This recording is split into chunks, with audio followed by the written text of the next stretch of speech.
Kumusta kayong lahat dyan mga kababayan? Welcome back sa News Info PH. At sa mga bago pa lang, huwag niyong kalimutan na mag-subscribe at pindutin ang bell button para lagi kang updated sa mga videos na ating ina-upload araw-araw.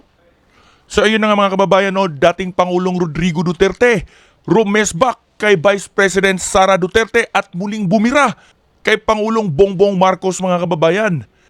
Tinawag na adik sa droga itong si President Bongbong Marcos at hinamon ang militar na ipagtanggol ang konstitusyon. Sabay-sabay nating panoorin nito mga kababayan ang buwelta at banat ni President Duterte mga kababayan. There is a fractured governance na bali lang, hindi lang na-sprained. There is a fractured in the governance sa ating Pilipinas ngayon. Fracture na ano mga kababayan. Walang makakorek niyan. Nobody can correct Marcos. Nobody can correct Romualdez. Nobody can... it's a long process mapapil sa Supreme Court. Unless you dala ka ng kaso doon, matagalan yan. Mga next year pa yan. So if you want a redress of grievance, there is no urgent remedy. So it is only the military who says. Kaya ang sabihin ko, Presidente ako, nakita ko ang sitwasyon. Kung gano'n rin ang Presidente na in face of so many errors there, nagtupak-tupak na ng hanggang nagkaroon ng Tambak naman ng error mga kababayan. Etong administrasyon ni Bongbong Marcos. Governance. It is only the military who can correct it. Are you saying a military junta can answer? No. Sinabi ko sa lahat yan, magtanong ka ng sundalo niya, mga opisyal dyan, sinabi nang magpunta ka. Sinabi ko lang, it is only the military who can correct it. Now, to answer your question, ibig kong sabihin ang military, well, it's an option sa military. One, they just can sit there sa upuan nila, doon sa bukid, maglinis ng baril. Nagsabi lang sila na we are not anymore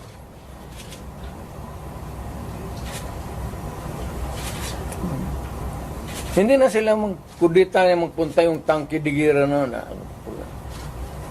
Sabihin lang nila na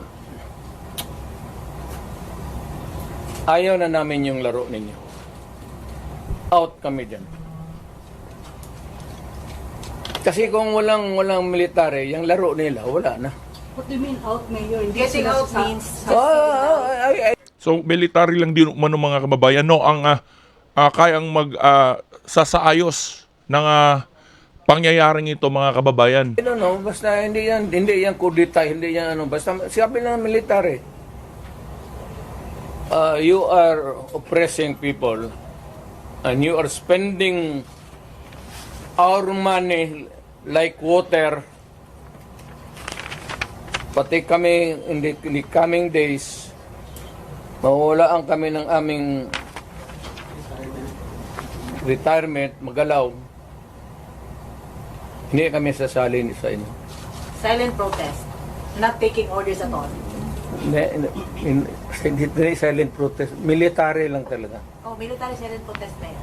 Will not take orders from the Commander-in-Chief. Ano? They will not take orders from the Commander-in-Chief. That's it. Hindi, sabihin na nga niya.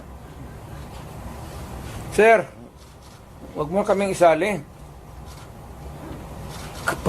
Pati kami, ang mga asawa ko nagtrabaho sa gobyerno, nakataya. Tingnan mo naman yung pera.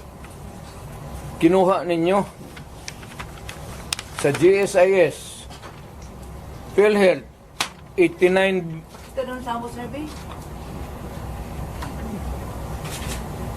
Pero Pinagbili nila, saan itong pera? 25 tons of gold reserves natin sold amounting to 129 billion. Nako, napakarami. At least Nasa na kaya yung ipinangakong gold mga kababayan na ibabalik ng mga Marcos, no?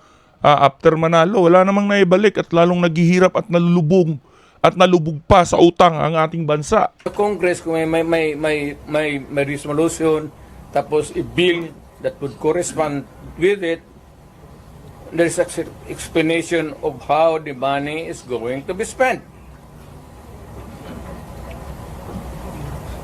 Pero ito, paano ito ngayon? Sila na nakaalam nito. Yung Maharlika, sila na nakaalam nito. Maharlika Walang Fund. participation ang Asan na yung Maharlika Fund na binuo ng anak ni Marcos mga kababayan, no? Wala na. people dyan, pati ito. So, ganitong 25 tons, alam ba ng military yan? Hindi sabihin nila, kung wala hindi na kami sasali ng laro ninyo. Pero Mayor, parang gagawin nila? play safe naman ang How do military you describe ngayon. the military namin? Do you think si Browner po ay mag-react nito?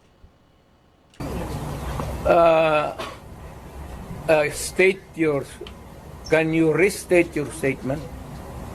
Can you expect that Browner will react? When ito, pag nilabas din ito, your question must also correspondingly appear. Importante yan. So, guard. Oo, kasi may statement siya, dapat nagpatisan, dapat parang stay put lang yung military. Wala naman siyang sinabi, no? In fact, si Inday nga nagsabi na tulog-tulugan yung Chief of Staff.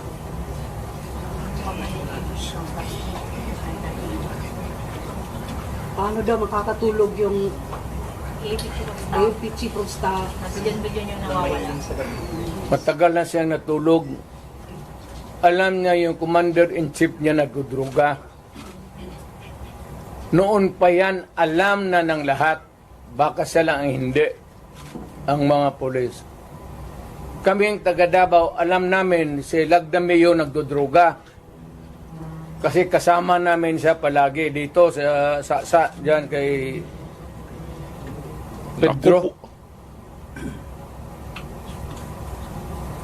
Kaya yung sip-on mag-usap kami, yung sip-on Lagdameo magtulo yan. Hindi niya alam nagtulo yung sip-on niya. Minsan gano'n na lang yan.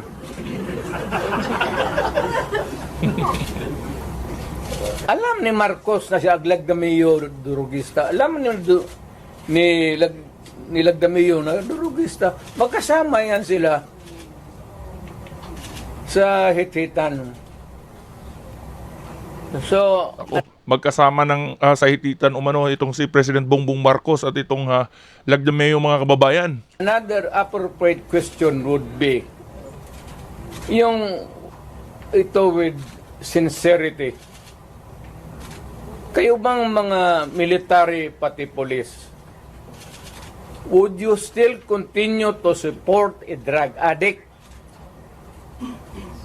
Alam ninyo kung mana, pero tanungin mo lang yung Presidential Security Command. Puro military man yan. You did not go far. Yung mga tao ninyo sa military. Hanggang kailan kayo magsuporta ng drug addict na presidente? Sabihin mo sa amin. Ito ng mga babayan, no? Walang takot na binanggit ni dating President Duterte, etong presidente natin ay isang drug addict. Kasi nagpapatulong kami to get the answers. Sana we cannot get a correct and accurate or true answer from kami ang magtanong. Barado kami ngayon eh. So under the constitutional provision of the right to be heard, kailangan sagutin ninyo yan.